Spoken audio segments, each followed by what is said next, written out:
start learning at least once a week from the book that is called Zera Shimshon.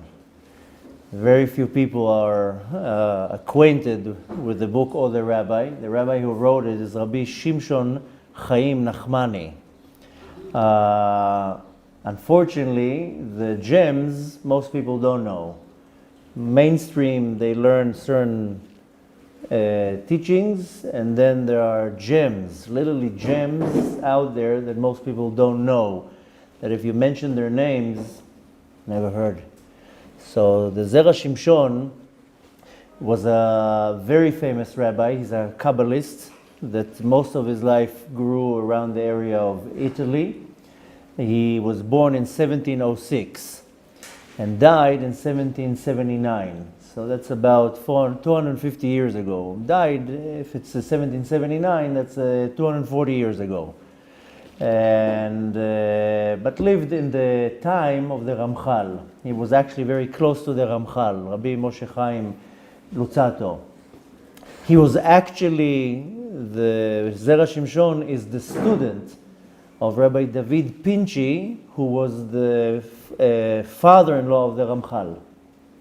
So that's the Rabbi of Rabbi Shimshon Chaim Nachmani. So he has a series of books called Zera Shimshon. A lot of them are on the Parashat, a lot of them are on the Megillot. Some of them are, that's one thing that I definitely want to teach and learn about Shir HaShirim and Pirkei Avot. So he has a lot of books. And he said one of the reasons why I want to teach it and also learn it is he gave a certain blessing when he died. He fell on Tisha B'Av, and a month later exactly he died. So he actually got wounded on Tisha B'Av. He was not a young man. He died when he was 73 years old. On Tisha B'Av, unfortunately, he fell. He became very ill, and a month later he died. And he apparently had a lot of money, and he requested that all the money will be divided through to poor people, and he requested that it should not be said. That usually people want to say on their tombstone or on the wall something. He says don't have to tell anybody. But later on, his son, who compiled these books, revealed that he said that anyone that will learn his Torah is going to have two very special blessings. A, he's always going to be blessed with parnasah, with good livelihood.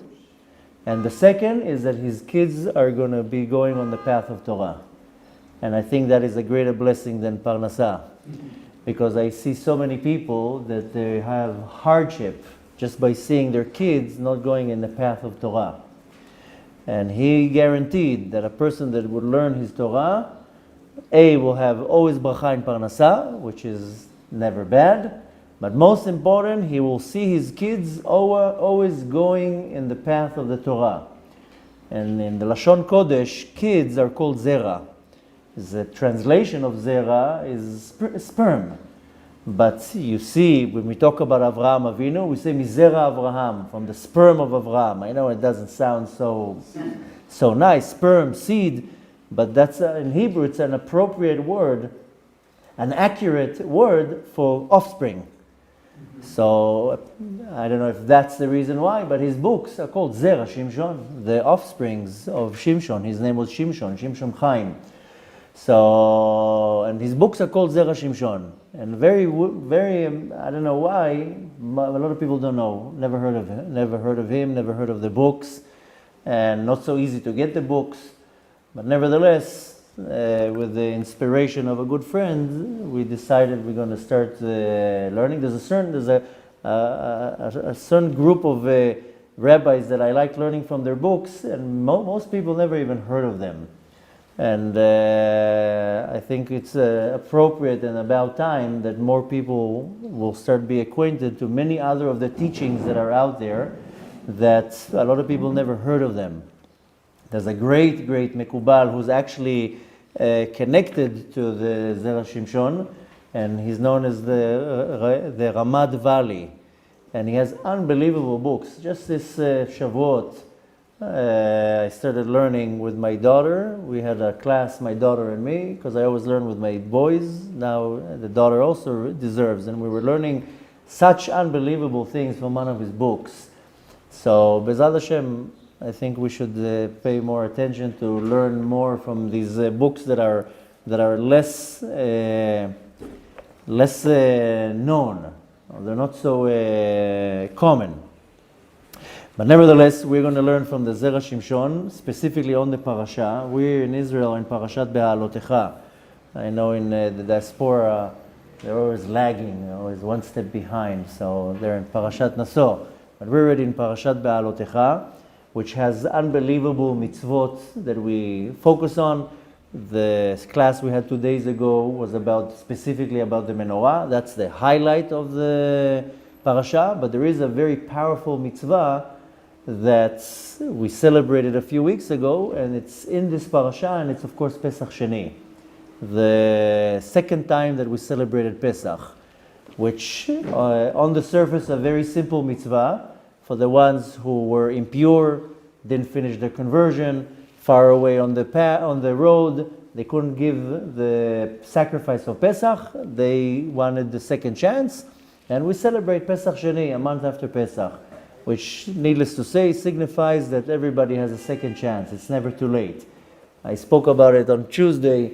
I mentioned the famous story with Rabbi Chaim from Salant, that he went through the village market, and he saw very late at night that in the market all the stores were closed. Now you go in the market at night, you have these metal doors that are all closed. So he went through the market of the village, and he saw everything was closed, and he saw from one of the stores a light shining. So he went and looked inside, and he saw it was the shoemaker. It was very late at night. There was the light of a candle, and he was sewing and fixing shoes. And when he came into him, and he told him, "What are you doing? It's late at night. Everybody went home." So he told him, as long as the candle is lit, you can still fix.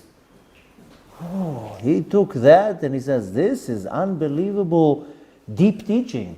As long as the candle is lit, you can still fix. The next day in the morning after Tfilat Shacharit, he wanted to give some Torah over to his students, and he told them, Kol od haner dolek, efshar letaken. As long as the light is still on, the candle is shining, you can still fix. And of course, he's referring to the light of the neshama, the soul. Our soul is compared to a candle. Like Shlomo Melech says, Ner Havaya Nishmat Adam, the candle of Hashem is the soul of a person. Then as long as the candle is lit, as long as we're here, we can do. We can letaken, we can act, we can do tshuva, we can fix. So this is the idea behind the mitzvah of Pesach Sheni. So in this week's parasha, in Behaalotecha, we learn about this mitzvah. So we're going to learn the Zera Shimshon on the parasha is very short, I call it snippets. It's not a thing that will take you 2 hours to learn. Some of them are long, but the majority of them are very, very short. A lot of his teachings on the parasha is explaining in depth Rashi. Rashi, people think that he's just came to explain simple parts of the Torah. Rashi, there's unbelievable depth in the teachings of Rashi. This is not necessarily an on-the-surface commentary. I know for most people it's a simple commentary, but Rashi has very deep meaning behind things. And needless to say, very soon when Mashiach is going to come, we're going to learn much more deeper into the teachings of Rashi. There are several rabbis in the history that they really went into the depth of the teachings of Rashi. One of them in our generation was the Lubavitcher Rebbe. If you learn his Torah, you see that a lot of his Torah that he gave over was explaining Rashi. To some people, it's very boring. It's a lot of backwards and forth and comparing from different places. But nevertheless, Zera Shimshon also goes very deep into Rashi and many other explanations. So what we're going to do, we'll read a little bit from the text, and then we'll come to the conclusion and give over the message. So, in this week's parasha, there's a verse that says, "Vayikrevu lifnei Moshe velifnei Aaron." A certain group of people came in front of Moshe and Aaron. and they said, hey, we are impure. We can't sacrifice the Pesach offering. What should we do? So it says as follows, V'yi anashim asher hayu tmeim, there are people that they were impure, Vayikrevu lifnei Moshe ve'Aaron, they came closer to Aaron and Moshe. Now Rashi comes and says, Piresh Rashi, בבית המדרש היו יושבים שניהם יחד, כשנשאלה שאלה זו בפניהם. Moshe and Aaron are sitting in the Bet Midrash, in the yeshiva, and they're learning. And suddenly a few people walk in. Hello, can I ask the rabbi a question? Well, we're in the middle of the class, but okay. And they asked Moshe and Aaron, can you imagine the yeshiva of Moshe and Aaron? I mean, we're spoiled. We think we're lucky. Can you imagine walking into the yeshiva of Moshe and Alon and see what they're doing there? Just imagine being a fly on the wall. But very soon, Mashiach is going to come. With Mashiach will come Moshe, Aaron, and many other great tzaddikim. I told you already, we're going to have an app, and it's going to give you the schedule. 6 o'clock in the morning, a class with Moshe Rabbeinu, the insights of the Torah. 7 o'clock, a class with Rabbi Shimon Bar Yochai, the mystical reasons behind so-and-so. It's 8 o'clock, will be a class with Arizal. So we're going to have an app. Ooh, I don't want to miss that class. So then we're going to be able to see in the yeshiva of Moshe and Aaron. But nevertheless, in this parasha, when it says that people approached and they wanted to ask a question, they came into the yeshiva of Moshe and Aaron as they're learning. Now we have another time, this is what Rashi says, very soon we're going to learn in a parasha called Pinchas. In Parashat Pinchas, there's a famous story with the daughters of Tzlofchad that came to him, to Moshe Rabbeinu, and says, wait a minute, everybody got a portion in Eretz Yisrael, we didn't get a portion because our father died and we're women. How come we're not getting a part in the land? So in Parashat Pinchas, when it's talking about the girls of Tzlofchad, it says, Gabei bnot Tzlofchad ktiv, vata'amodna lifnei Moshe v'lifnei Elazar. When they came to ask Moshe Rabbeinu, it says that they stood in front of Moshe and also in front of Elazar. Elazar was the son of Aaron HaKohen. So at the time of Parashat Behaalotecha, when it comes to the Pesach Sheni, they stood in front of Moshe and Aaron. Later on, when it comes to Parashat Pinchas, they're standing in front of Moshe and Elazar. Rashi likes to stop and say, whoa, whoa, whoa, stop right here. Pause. I want to know, what's the difference between the two? I told that so many times that most people, when they read the Torah, they run through the Torah. Very few people stop to say, wait a minute, it's different here and here. You know, somebody commented on the last video that we posted online on the parasha. I don't see the comments. There's an administrator that goes through all the comments. The junk throws, the smart ones approve, and the questions asks.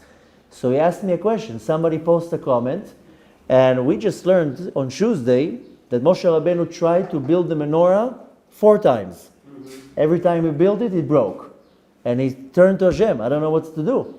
Hashem told him, take the gold, throw it in the fire, and whoop, the menorah came out. Somebody asked a question or made a comment, isn't that exactly what they did with the golden calf? They took all the gold, threw it in the fire, and whoop, and the golden calf came out. So, forget about right now the reason. Just the fact that somebody stopped and said, hey, I see a connection. That's it. That's how you learn Torah. If you don't stop to ask questions, what do you learn? You're just reading text. So Rashi reads the text and he says, wait a minute. How come in Behaalotecha, the ones who approached with a question, they stood in front of Moshe and Aaron, and in Pinchas, they're standing in front of Moshe and Elazar? What's the difference? Now that's already for us to learn. You learn Torah. If you don't come up with questions all the time, then what are you learning exactly? Look, for example, now we just celebrated Shavuot. We read the Aseret HaDibrot. When this is, of course, read of Parashat Yitro. When again do we read the Aseret HaDibrot? Twice we read the Aseret HaDibrot in the Torah. The other one is in Parashat Ve'etchanan. Take now both texts, compare them, you see it's different. And how many people stop to say, wait a minute, in the original Aseret HaDibrot, it doesn't say like this and like that. So we're going to be very, if you want to really learn Torah, as you want to stop when you see something different, and what is the Torah trying to teach me? So Rashi is now pointing out, again, that in Parashat Behaalotecha, the people that approached to ask a question was standing in front of Moshe and Aaron, and in Parashat Pinchas, about Bnot Tzlofchad, Moshe and Elazar. Now let's see what he says. ותירץ Rashi explains, שם שתי תירוצים, he gives two explanations. בבית המדרש היו יושבים ועוד סירס המקרא, שבאו תחילה לאלעזר ואחר כך למשה. He gives an explanation. We're not going to go into the Rashi right now, we don't have time to go into the Rashi, but Rashi says that two explanations why this thing happens. Now, we're coming and asking, again, we're not going into the Rashi. If you want, on your own free time, go to the Rashi in Parashat Behaalotecha, go to the Rashi in Parashat Pinchas, see what Rashi says. But now we have a question. Here he says, Makshim ha'olam. Ha'olam means where? Olam means the world. We ask a question. A person that learns Torah says, wait a minute, I read the Rashi in this parasha and I read the Rashi in Pinchas. Now ask a question. Lama gabei shelat meim lo tiretz? How come when it comes to the ones who are impure in our week's parasha, Rashi didn't give an explanation? Sheshalu tchila la'Aaron. Why did they ask first Aaron? There's hierarchy, by the way. Nobody's able to go into Moshe Rabbeinu. Hey, Moshe! What's going on, Moshe? I have a question for you. This is Moshe Rabbeinu. You don't approach Moshe Rabbeinu. In the beginning, everybody approached till Yitro came and told Moshe Rabbeinu, what are you doing? What are you doing? You're not going to be able to deal with this. Why don't you appoint Sarei Alafim, Sarei Me'ot, Sarei Chamishim, appoint hierarchy of judges and rabbis, and they will go first, the easy question will go to the first line. They don't know, they'll turn it over to the next line till it comes to you. So here, Rashi says, in our week's parasha, they didn't go to Moshe, they went first to Aaron. Ve'aor yekarot, he's quoting now a book, we mentioned in the beginning of the class about different books and different rabbis that nobody ever heard of. There is a book, it's called Or Yekarot. Or Yekarot is the nickname, so to say, of a certain rabbi that we don't know 100%, but some say he's the grandson of the Arizal, some say he's the great-grandson of the Arizal. His last name is Luria.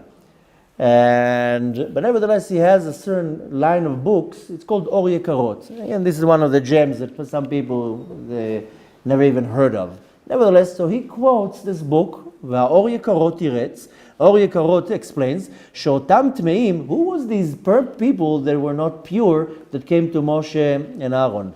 Have you ever thought about that? Moshe and Aaron, everybody knows the story that there were people that were impure and they came to Moshe and Aaron. Who are these impure people?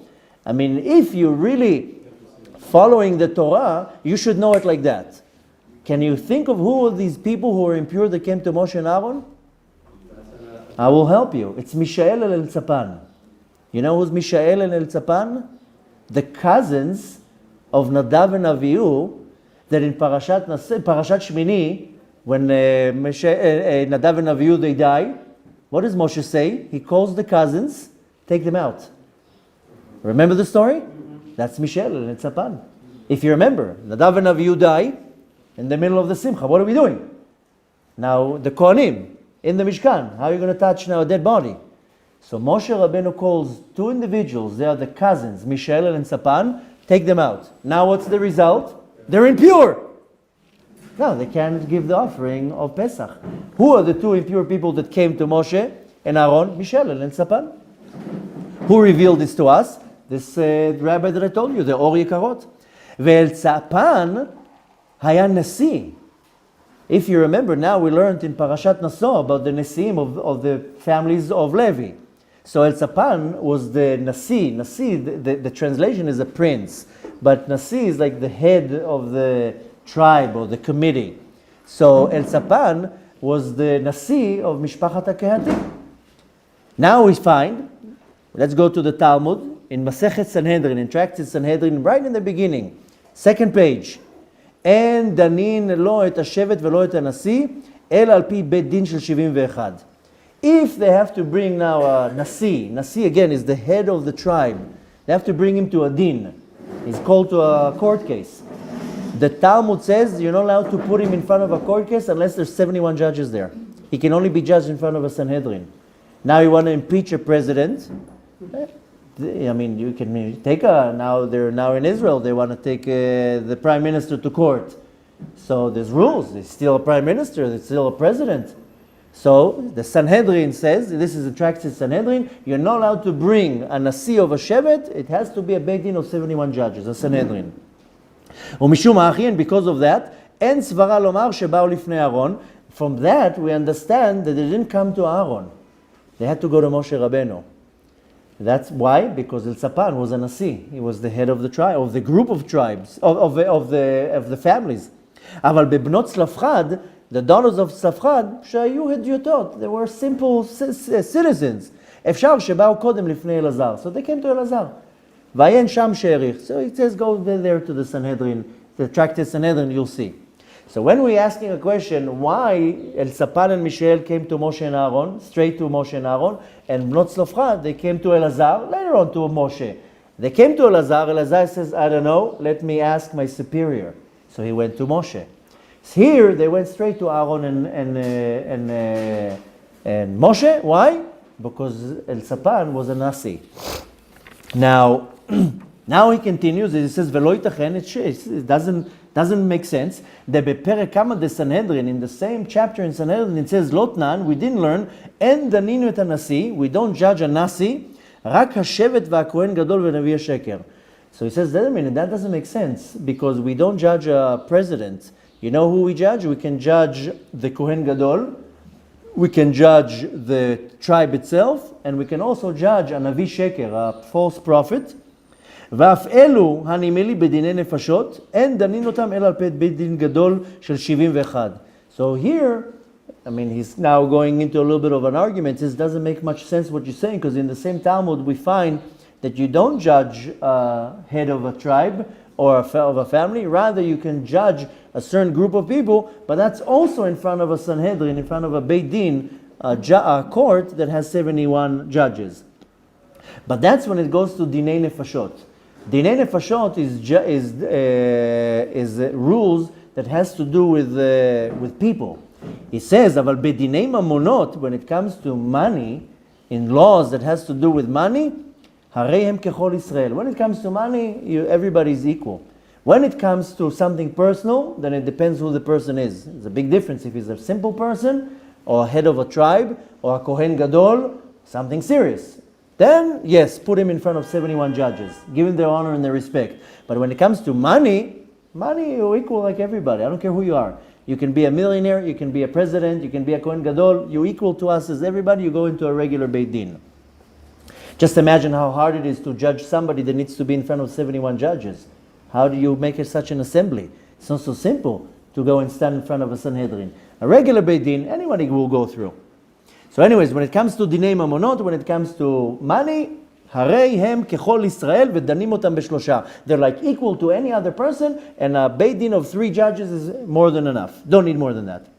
והכי פסק הרמב"ם, and according to that, also the Rambam brings a psak din. You can find that in Perek A, in the 5th chapter, Milchot Sanhedrin, when it comes to the laws of Sanhedrin, first halacha, and he sends you to the reference. Go see what Rambam, how he made the law here, and finish it. Okay.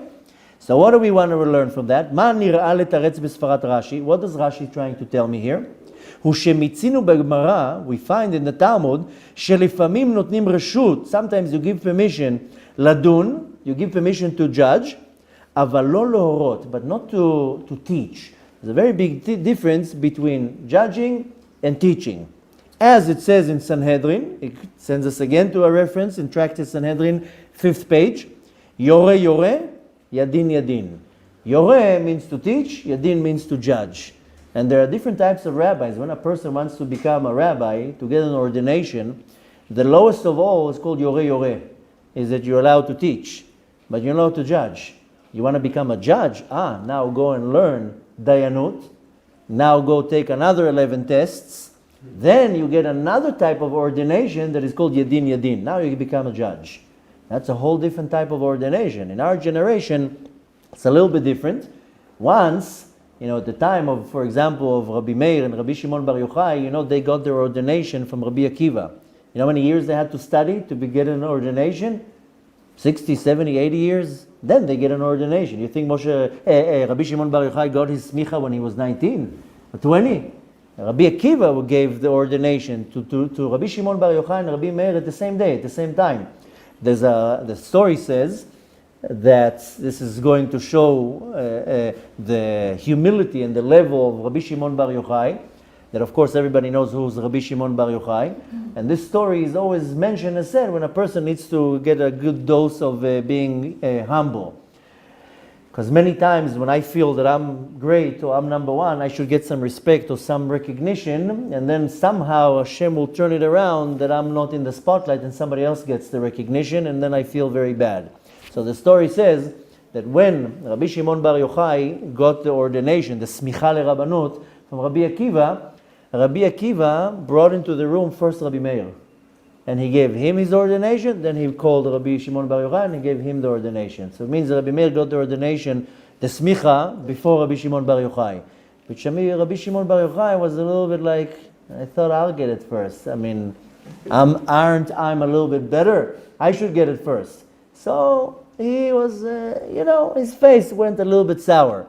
So Rabbi Akiva said to Rabbi Shimon Bar Yochai, it's enough that me and the Creator know who you are.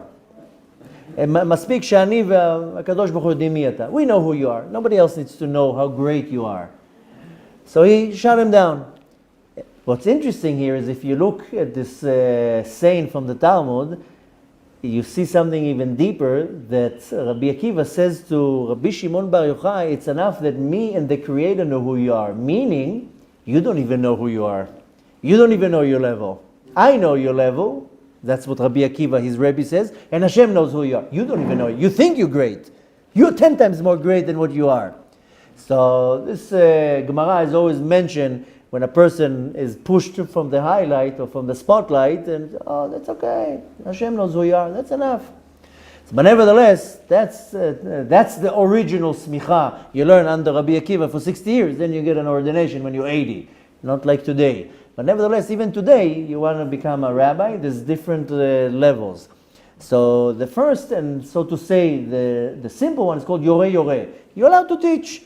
But Yadin, that's already a high level. You have to learn to be a Dayan, depending where you're going to your test. Sometimes you have to learn 7 years, 10 years, 11 years. There's about, depending where you get tested, 11 to 15 tests. That's already a much higher level. But then you can already sit at a Beit Din and be a judge. But nevertheless, so we say here, according to what Rashi says, sometimes you're allowed to teach, sometimes you're allowed to judge. And this is the Psak Halacha, this is the law that Rambam brings it down, and he quotes the place. You can find it in Perek Daled, in 4th chapter, in Hilchot Sanhedrin, Halacha Chet.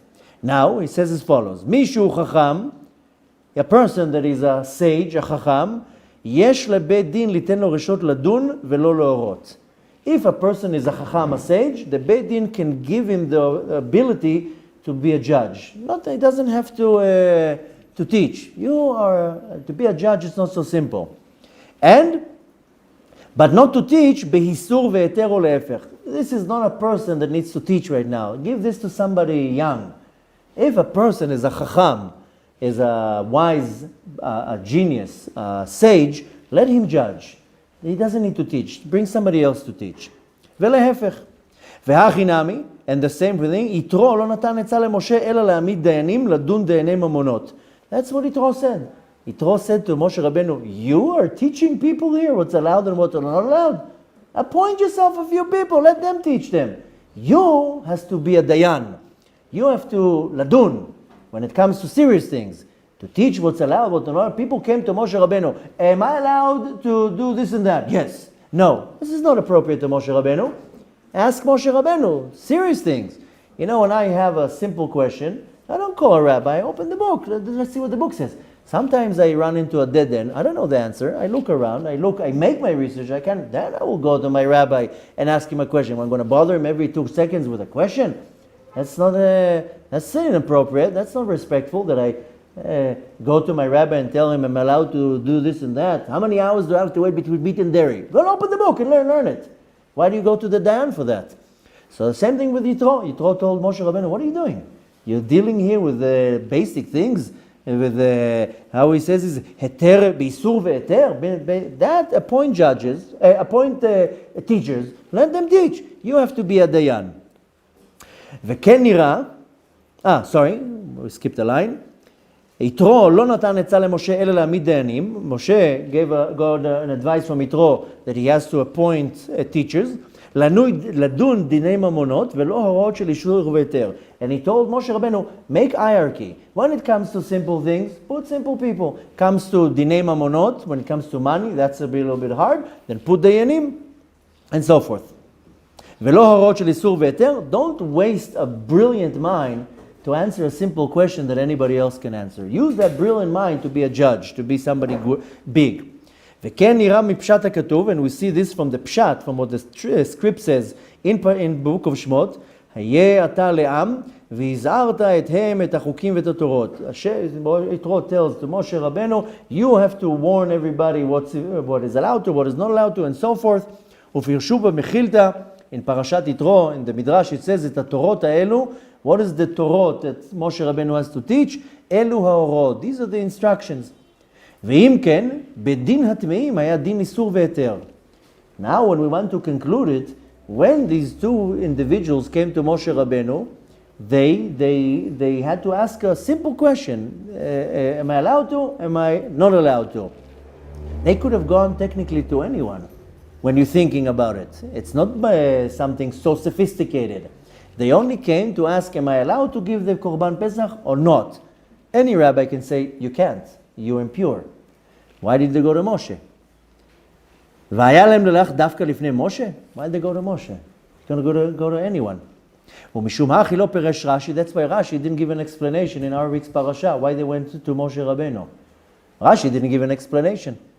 That's why it says, על זה סירס המקרא. So the מקרא doesn't say much. אומנם, but in Parashat Pinchas, when it's going to בנות צלופחד, היה דין ממונות, that had to do with money, because it was the inheriting part of the land. ויכולות ללך בשאר בתי דינים, and they could go to any בית דין. But nevertheless, אפשר שקודם הלכו לאלעזר, first they went to אלעזר, אלעזר says, you know what? I don't know. ואחר כך לפני משה. So they went to Moshe.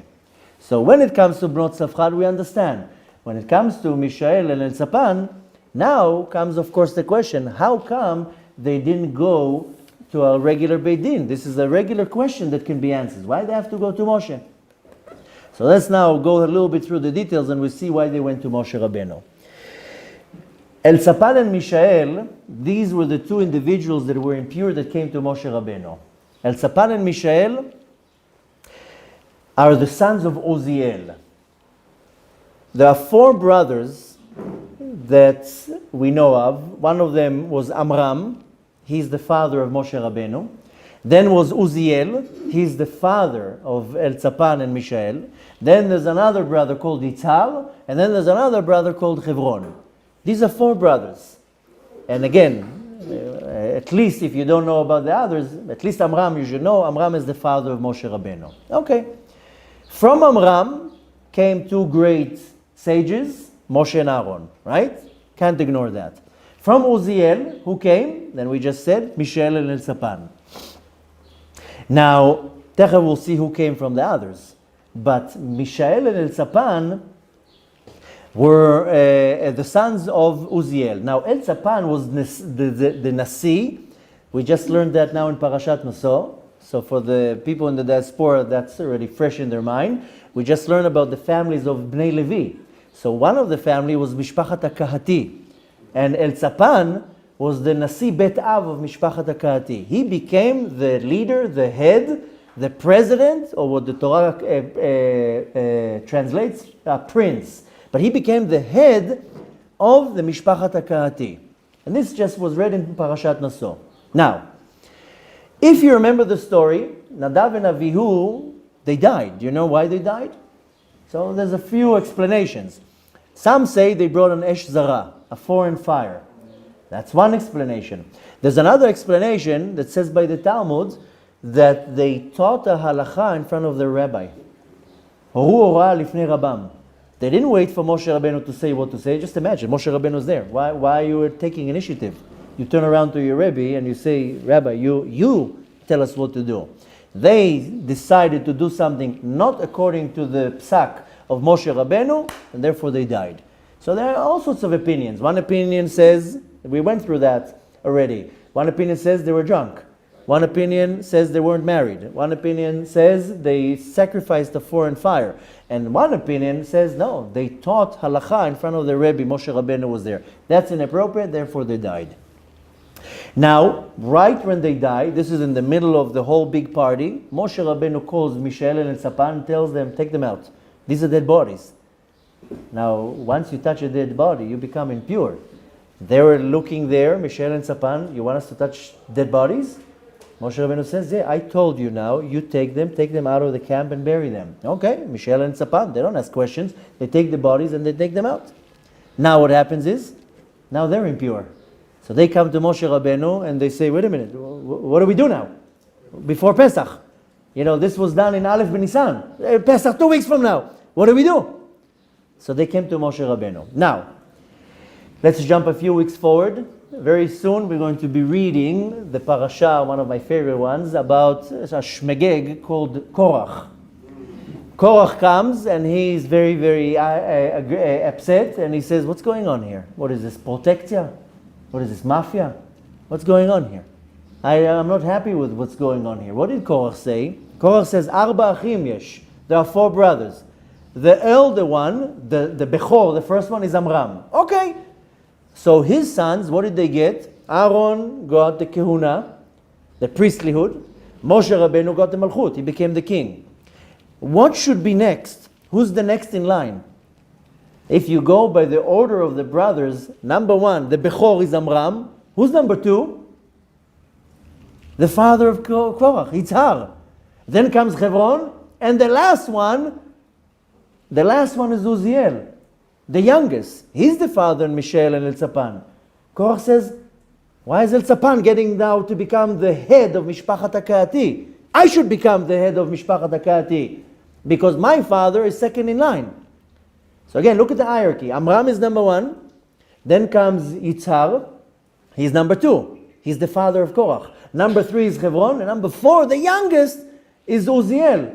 And the son of Uziel, Elzapan, he gets to be the head? No, I don't agree with that, Moshe. This is mafia. This is, something's going, I don't smell something good here. I should get it. That's what Korach says. And then starts the whole argument. So, what do we see here? And then of course, what was the end of Korach? We're not going to talk about it now. We're going to wait for a few weeks to learn. But what was the end? He started an argument, machloket, a disagreement, lashon hara, resentful, hate, jealousy, and what's the result? Ground opens, everything goes down. So we'll talk about that when Korach comes, how dangerous it is to even attach yourself to somebody who's a troublemaker. He was the troublemaker, but he was gathering with him 250 heads of Sanhedrot. Can you imagine what a politician he was? He was able to manipulate the situation that everybody went with him. I told you numerous times about the teachings of the Ismach Moshe Teitelbaum. Rabbi Moshe Teitelbaum is the founder of the dynasty of Satmar, Vishnitz. There's a huge Chassidut. The head, the founder, is called Rabbi Moshe Teitelbaum. He has a book called Ismach Moshe. He's known as the Ismach Moshe. Why? Because he says he was in such a high level of Kedusha, such a Ruach HaKodesh, that he said on himself that he knows all his reincarnations. And he says that he remembers being an incarnation. I told you the story many times, especially in Chanukah. He remembers being a sheep of Yaakov Avinu. Yaakov Avinu had 6 million sheep. And he had to give maaser. 600,000 sheep he had to give over maaser. If you remember, Yaakov said, if you take care of me, if you clothe me, if you feed me, aser asrenu lach. I will give you 10% of what I have. So he became a gazillionaire, Yaakov Avinu. He had 6 million sheep. Can you imagine 6 million? Where do you put them? So he had to give maaser. How do you count the maaser? I told you, you have all the sheep in one place, and you make a little corridor, and then you have a whole place that is empty. And you start taking the sheep through this little corridor. Only one can go at a time. And they start pushing them in, counting. 1, 2, 3, 4, 5, 6, 7, 8, 9. Number 10 goes in. They used to take a little bit of paint and tap on the back, and then the sheep has a little bit of paint. And they know that's the maaser. The Ismach Moshe says, I remember being the maaser of Yaakov Avinu. I remember Yaakov Avinu patching me on my back. But nevertheless, he says, I remember being at the time of the machloket between Moshe and Korach. Ooh. So his students told him, so whose side did you take? And he says, the Yetzer Hara was so strong, everybody went to Korach. Everybody went against Moshe Rabbeinu. So they told him, so who did you take? He's like, I was neutral. I didn't take anybody's side. But just that you know how powerful was the Yetzer Hara, everybody went with Korach. Can you imagine everybody going against Moshe Rabbeinu? So Korach was so powerful, such a manipulative, such a politician, he was able to turn everybody against Moshe Rabbeinu. And what was the result? That everybody that was attached to Korach, one way or another, the ground swallowed them too. So we'll learn already, Be'ezrat Hashem. Hopefully Mashiach will come before the Parashat of Korach, so we don't have to learn that. But if Chas v'Shalom, Mashiach decides to stall a few more weeks, we're going to learn the severity of just attaching yourself to a person that is as evil as Korach. And unfortunately, the main theme of Korach was Lashon Hara. You know, the one who says Lashon Hara is very severe. We spoke about that already. A person who speaks Lashon Hara is worse than idol worship, forbidden relations, and bloodshed all together. The three main sins that up until now we're trying to correct from Adam HaRishon, the sins that destroyed Beit HaMikdash, the first Beit HaMikdash, a person who speaks Lashon Hara is worse than doing all three sins at the same time. The Zohar says, En lo chelek l'olam haba. You lost your olam haba. Now, that's the one who speaks it. The one who listens and believes is worse. Can you imagine? Somebody comes and tells you some juicy information and you're like, really? That's it. You're worse than the person who actually said that. So we're going to learn the severity of Lashon Hara and slandering and all that. It's just accepting it. You don't have to accept it. Say, I don't want to hear. I don't want to hear what you have to say. The thing is that usually it's juicy and you want to hear, but the severity is when you believe that.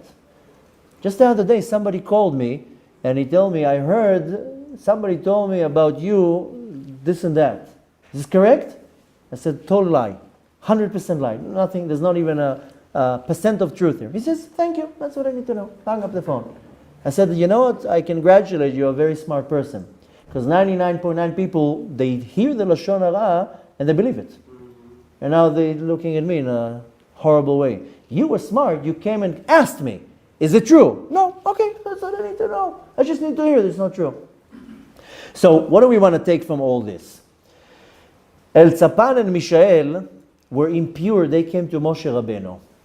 The difference between Elzapan and Mishael and Nadav and Avihu, and of course Korach, Nadav and Avihu took matters into their own hands.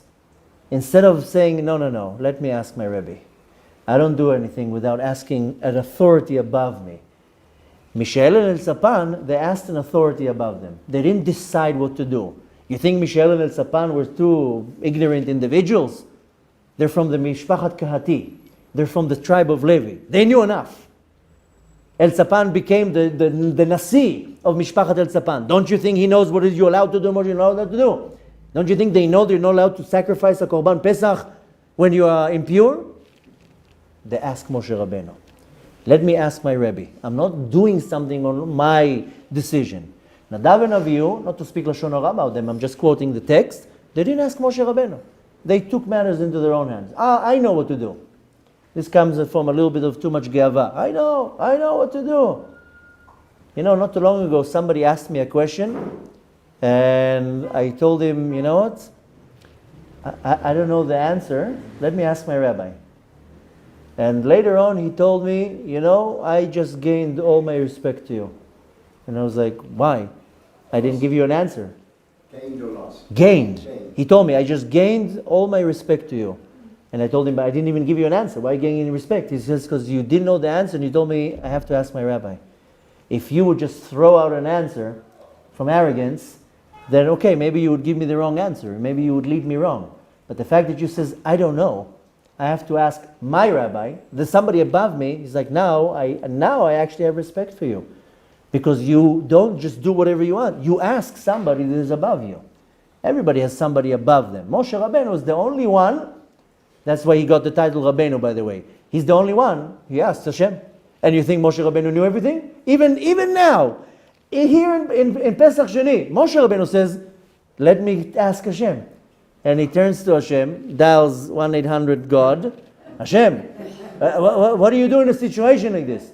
So, Moshe Rabbeinu gets the answer from Hashem, we'll do a Pesach Sheni. So we see here that, this whole holiday, it's not a godly holiday. It's a human holiday. We invented the holiday. Humans came to humans, Michel and Sapan, they come to Moshe Rabbeinu, what do we do?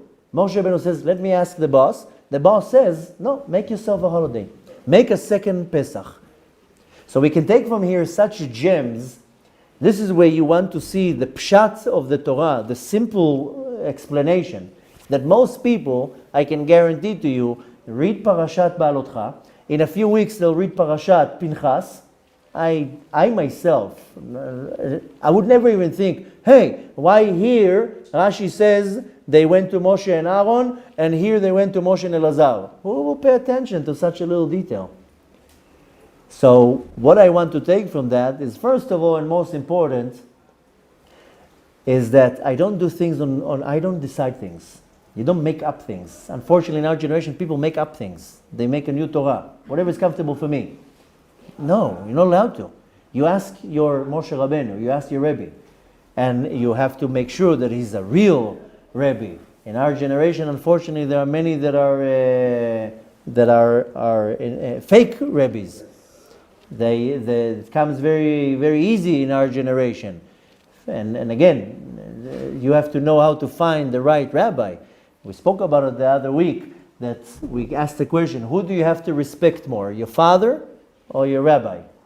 So the answer was your rabbi, because your father brings you into this world, but your rabbi takes you to the next world. So, but you have to make sure you're finding the right rabbi. You can't follow any person that has a yarmulke and a beard. I told you, when I became observant, I had a very hard time to find the rabbi, because the first rabbi that I found, in the beginning everything was amazing. Pearls were coming out of his mouth. The wisdom was unbelievable. The knowledge in the Torah, everything was wow. And then I heard him lie. Ooh, I was like, what? He just shattered this image of this perfect rabbi. How could you lie?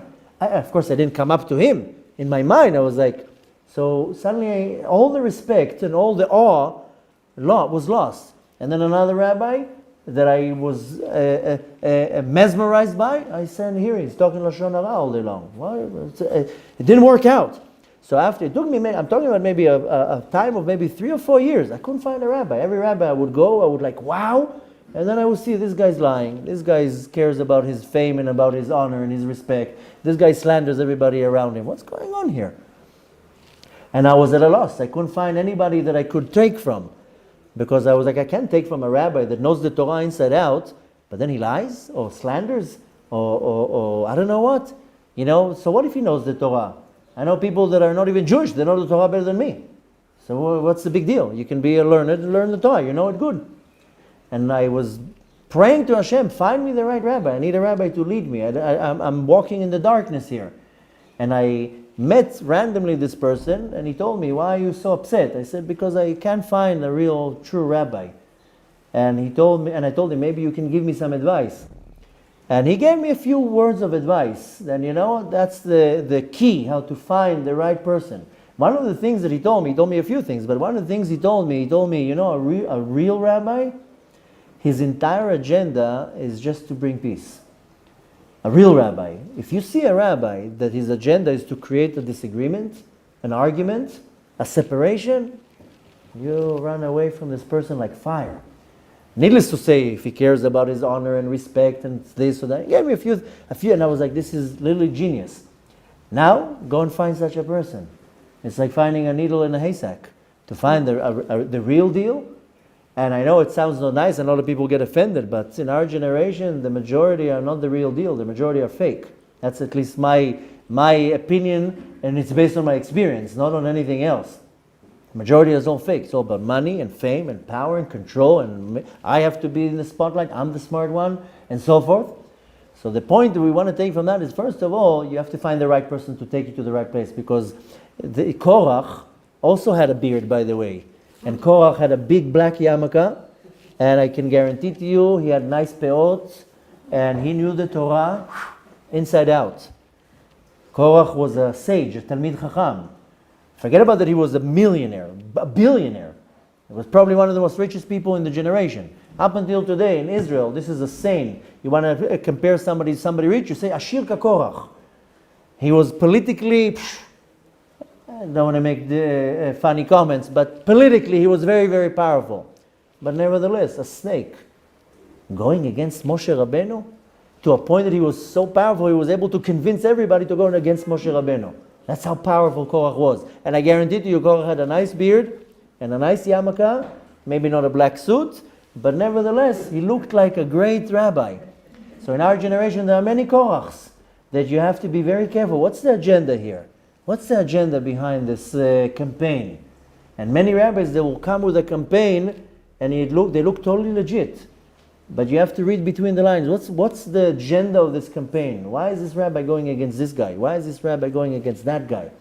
Nevertheless, what you want to take from that is, first of all, you have to find yourself a real rabbi. As the Mishnah says, a selech harav, you can't decide on yourself. But nevertheless, you don't make decisions by yourself. Even if you know the answer, you go and ask an authority. You know, many times my wife will ask me a question, and I will tell her we have to go to the Rav to ask. She was like, I'm asking you. I have an inn. I don't need to go to the Beit Din. I have a Rav at home. I said, no. I'm not a Rav. I'm a teacher. A Rav is in the Beit Din. Like I told you, Yore, Yadin, Yadin. There's a whole different thing. A Rav in the Beit Din is a whole different level. I can come and tell you, yeah, this is not allowed to. But the Rav in the Beit Din has to give the psak. You know, for example, one example out of many, when a woman, before she goes to the mikveh, she has to check that she's clean. And if the woman sees a little stain of blood on the cloth, on the underwear, on the sheet or whatever, she has to go to the Rav and to check the stain. To see if the stain can be, sometimes it just can be dirt, not always it's blood. If it's blood, then she's impure, she can't be with her husband. She will have to push the day of the mikveh, and so forth. You know what David HaMelech used to do all day long? Look at cloths full of blood. That's what David HaMelech, they used to bring the blood to David HaMelech. You would think David HaMelech is looking at cloth of blood. Yeah, David HaMelech sits and look at it. Now, you can look at the blood and say, it looks to me like blood. Go to the Beit Din, because the Rav, if the Rav says, Tehora, you clean, in Shamayim they accept it. If I say it, I'm a nothing. So what if I look at it? I don't know anything. You know, many times you go to the Rav, you're taking to the, I don't know if you ever did that, you go to the Rav, will go to the window, not on the light, and looks at it. I remember once I went to a Rav with a cloth, and his successor, so to say, was sitting next to him and looking. You know that you have to, in order to be ordained, to be a Rav that gives a psak for a ketem, for a stain, you have to do 1,000 b'dikot. 1,000 times you have to look at b'dikot and to be able to get the level to say, okay, this is pure, this is impure. So a person, the husband in the house, can know many, many things. But sometimes you need to go to the Beit Din so the Dayan will say, tahor, pure. That's it, I have approval from above. It's a whole different level. So doesn't matter who you are, how much Torah you know, certain things you ask above. You don't take things onto your own hands. You don't make your own decisions. You have to go to an authority, the right authority, and say, this is the situation, what do I do? So we want to take from that, besides the fact of Pesach Sheni, that Pesach Sheni is a great mitzvah, that like I started, Kol od haner dolek efshar letaken. As long as there's an opportunity, you can fix. And you know what? Just yesterday, I met a certain individual, probably in his, late 60s, and he was talking to me about tshuva. And you saw how he was almost on the verge of despair. I'm doomed. I told him, no. Yeah, you can live another 20 years. You know how much tshuva you can do in 20 years? There's never a lost situation. Today you can do tshuva. You found out you did something wrong. Don't wait for tomorrow. You do tshuva today. So I gave him a short story that when I became observant, I had to start working on certain things in my life. And one of the things that one of the first things that I had to work on when I became observant, I didn't put a yarmulke on. You know, only 3 years after I became observant, I went to yeshiva. In the beginning, I barely did anything. I had to work on myself. And one of the things, the first things that I had to work on myself was how I talked. Because every word that came out of my mouth was a curse. I'm sure you're familiar with how people talk, with all sorts of adjectives. Every word that comes out of the mouth is a B word, an A word, a C word, a D word. Now the words, every word that came out of my mouth was a curse. And I couldn't even listen to my own words. I said, how can I even pray when my mouth is cursing all day long? So I had to work on that. The next thing that I had to really work on is that I was constantly lying. So it was very hard for me not to lie. When you used to lie all the time, you're constantly lying. And I would say to somebody a lie, and 3 seconds later, oh, no, I didn't mean it. It's not the truth. It's not the truth. That's the truth. People thought I'm a little bit cuckoo. And sometimes it's embarrassing because you say something and now how am I going to get out of this? Because I already lied to the person. Now I'm going to look like a fool coming and telling him, I'm sorry, I lied to you. So, and that's where I learned, you know what? You have the opportunity now to correct. Don't wait for tomorrow. Tell the person right on the spot, I'm sorry, I shouldn't have said that. It's not correct what I said. It was rude what I said. Whatever it is, just in that line of saying. The point you want to take from Pesach Sheni is not only on the 15th day of Iyar. It's every moment is a Pesach Sheni. That you are able to correct something. Once you leave this world, that's it. You can't correct nothing. You have to come here to a rerun, in an incarnation, to do a correction. So first of all, we want to take that if I was impure today, okay, tomorrow I can do something. So never lost chance. But mainly what we want to take from this little piece from the Zera Shimshon is the importance to understand who do I go to be judged from. Sometimes it has to be in front of 3 judges, and it's enough. Sometimes it's something severe, it has to be in front of a Sanhedrin, 71 judges. But doesn't matter who you are. Even if you are Nasi, like El Sapan, who was the head of a whole family, he still goes and humbly he asks his Rabbi, Moshe Rabbeinu, what do I do? Even though I can guarantee to you he knew the answer. Nadav and Avihu, on the other hand, they didn't ask Moshe Rabbeinu. That's why, to the strongest opinion, that's why they died. Not because they were drunk or not married or they sacrificed a foreign fire. Because they didn't ask Moshe Rabbeinu. They're standing in front of the Rabbi and they moreh halacha, they're teaching something. Just the other day I was mentioning to somebody, we had a meal here, and one person was eating and another person was sitting, and the person that was eating told the person that was sitting, why are you not eating? He says, the rabbi didn't sit down yet. How can I eat now? The rabbi let him, he's running around here putting drinks on the tables or whatever, let him sit, then I'll sit. And I was overhearing it, and I was like, you know, I would never even think of sitting before my rabbi sat. I would stand, and then my rabbi would sit, then I can sit. Sometimes people, they don't understand the relations that has to be. My rabbi is not my friend. I don't turn to him like a pal. Hey, Moshe, it's not. He's my rabbi. I have the utmost respect. I don't look at him. I don't ask questions. I don't interfere. Why? He's my rabbi. He's the one who's teaching me what to do right now. You think he's my friend? You think we chat? Or we have, how do you call it, regular conversation? No, questions, chat, straight to the point, 2 minutes and over. So the point we want to take from that is to know that there's an authority above me. I don't make rules, I don't make decisions, I don't take on myself, oh no, that I know, that's okay. No, don't be so sure. Go and ask a Rav, and he will tell you what's okay and what's not okay. And needless to say, you have to find the right person. And that's the difference between Nadav and Avihu and El Sapan and Michel. El Sapan and Michel, as great as they were, let me ask my Rav. Whatever he tells me, that I do. And the reason why it's so important, not because I want to give the right respect to my Rav, is to humble myself, that I know that I'm not the authority. I don't care who you are and how long your beard is. I'm not the authority. There's somebody above me. And as long as I know that there's somebody above me, then by default I'm always humble, because I know I am not the one who's calling the shots here. I am not the one who's running the show here.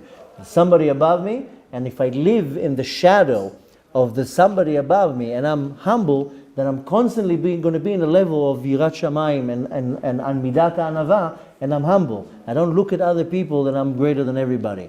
And you see that our greatest leaders were always humble. Moshe Rabbeinu, David HaMelech, Yosef Atzad, they were humble. There was always somebody above me. B'ezrat Hashem, we should have the desire and the will, the ability to understand that as great as we are, as even that we think that we are great, we're not great, but there's always somebody above me. There's always somebody that is smarter than me, that is more right than me, and that's someone that I need to not only give the respect, it's not about the respect, it's about how much I get from that person. I have to find the right person that gives me the right answers, and even if I know the answers, I also know to open the book and read the halakha. But you have to go to the authority to tell you that you're allowed to do, that you're not allowed to do. Like I told you with the story with my wife, how many times she tells me, I don't need to go to the Rav, I have you. That's why asking you. I'm not the one who gives the answer. I can give you the recommendation, but to give you the psak, the law, the din, go to the Beit Din. You have to go to the Beit Din. And you know what? Even the one in the Beit Din has somebody above him and somebody above him. Everybody has somebody above them. Bezrat Hashem, we should have the midat Anava to constantly to understand that there's somebody above me. Needless to say, the Kadosh Baruch Hu. And Bezrat Hashem, we should be able to constantly be able to apply the Pesach Sheni in our life to know that Kol od ha'oner dolek, as long as the candle is lit up, אפשר לתקן, we can correct.